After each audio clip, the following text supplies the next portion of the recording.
ইন্টারিমের ব্যর্থতা, ইন্টারিম সেটা আমাদেরকে দিয়ে যেতে পারে না, সে নিশ্চয়তা আমাদের দিয়ে যেতে পারে না। হয়তোবা আমাদের আরেকটা গণঅভ্যুত্থানের জন্য প্রস্তুত হতে হবে।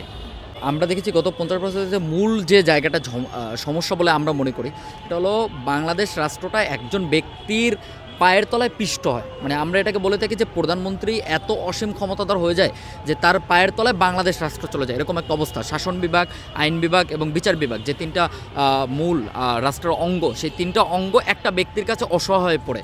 তো গত ২৪-এর পর আমাদের মূল আকাঙ্ক্ষাটা ছিল যে রাষ্ট্রকে বিকেন্দ্রীকরণ, রাষ্ট্রের ক্ষমতাকে আপনার প্রতিষ্ঠান ওয়াইজ ভাগ করে দেওয়া। ধরেন রাষ্ট্রপতির যে ক্ষমতাটা, সেটা রাষ্ট্রপতি যেন সেই ক্ষমতাটা প্রয়োগ করতে পারে, কিংবা বিচার বিভাগের যে স্বাধীন একটা ক্ষমতা আছে বিচার করার, সেই বিচার বিভাগের ক্ষমতাটাকে সে যেন প্রয়োগ করতে পারে, কিংবা শাসন বিভাগ সে শাসন বিভাগের কাজটা করবে, আইন বিভাগ সে আইন প্রণয়ন করবে এবং নির্বাহী বিভাগকে সে চেপে ধরবে।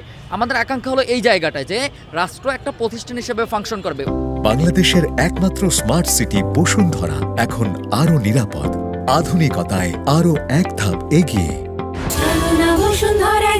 ওই প্রতিষ্ঠানে চেয়ারটায় যেই বসুক না কেন, ওই চেয়ারে যেই বসুক না কেন, সে চেয়ার অনুযায়ী চেয়ারের দায়িত্ব পালন করতে বাধ্য।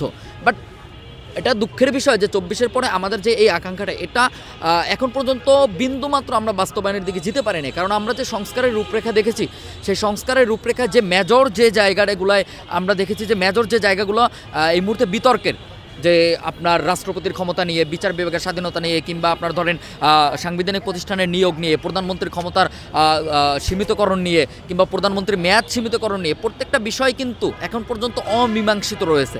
সেখানে বড় দলের নোট অফ ডিসেন্ট রয়েছে। নির্বাচন হওয়ার পরে তারা এগুলো বাস্তবায়ন করবে কি করবে না, এরকম একটা অনিশ্চয়তার ভিতর দিয়ে এই ইন্টারিম গভর্নমেন্ট আমাদেরকে রেখে যাচ্ছে। অথচ এই ইন্টারিম গভর্নমেন্টের সবথেকে বড় দায়িত্বটাই ছিল এই যে রাষ্ট্রের মূল সংস্কার যেগুলো, সেগুলোকে বাস্তবায়ন করে দিয়ে যাওয়া। তো সেদিক থেকে আগামী তফসিল, এটা একটা আমাদের বলতে পারেন অনিশ্চয়তার তফসিল। আমরা অনেক আশা নিয়ে আছি যে এই তফসিলের পরে নির্বাচন হবে, রাষ্ট্র ক্ষমতায় একটা গণতান্ত্রিক উত্তরণ হবে, গণতান্ত্রিক সরকার ব্যবস্থা আসবে এবং সেই সরকার আমাদের যে ২৪-এর আকাঙ্ক্ষা সেটা বাস্তবায়ন করবে। কিন্তু আমাদের জাতিগতভাবে আমরা নানা সময় বিট্রেট হয়েছি।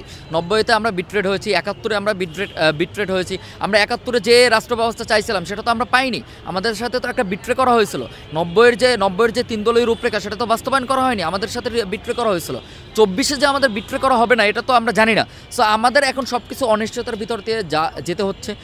আমরা জানি না যে নির্বাচিত সরকার সে এসে বাস্তবায়ন করবে কি করবে না। সো ইন্টারিমের এটা ইন্টারিমের ব্যর্থতা, ইন্টারিম সেটা আমাদেরকে দিয়ে যেতে পারে না, সে নিশ্চয়তা আমাদের দিয়ে যেতে পারে না। হয়তোবা আমাদের আরেকটা গণঅভ্যুত্থানের জন্য প্রস্তুত হতে হবে।